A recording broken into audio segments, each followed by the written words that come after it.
The very hungry caterpillar, y lindysyn llwglyd iawn. In the light of the moon, a little egg lay on a leaf. Yng ngolau'r lleuad, gorweddau wy bach ar ddeilen. One Sunday morning, the warm sun came up and, pop! Out of the egg came a tiny and very hungry caterpillar. Un bore Sul, cododd yr haul cynnes ac allan o'r pop! Daeth lindysyn bychain llwglyd iawn. He started to look for some food. Dechreuodd chwilio am dipyn o fwyd. On Monday, he ate through one apple, but he was still hungry. Dydd Llun, bwytaodd drwy un afal, ond roedd e dal i fod yn llwglyd.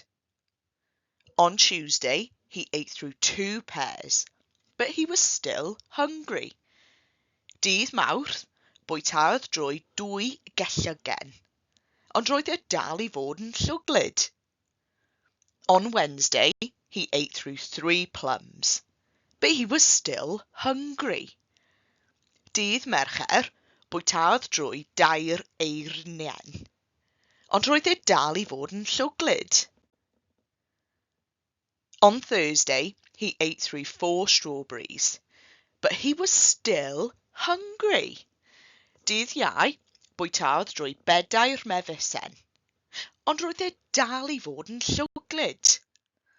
On Friday, he ate through five oranges, but he was still hungry. Dydd Gwener, bwytaodd drwy bum oren, ond roedd e dal i fod yn llwglyd. On Saturday, he ate through one piece of chocolate cake, one ice cream cone, one pickle, one slice of Swiss cheese, one slice of salami, one lollipop, one piece of cherry pie, one sausage, one cupcake, and one slice of watermelon. Dydd Sadwrn, bwytaodd trwy un darn o cacen siocled, un hufen iâ, un pickle, un dafell o caws, un dafell o salami, un lollipop, un darn o bastau geirios, un selsig, un cacen fach, ac un dafell o felon dŵr. That night, he had a stomachache. Y noson honno, gafodd fola tost.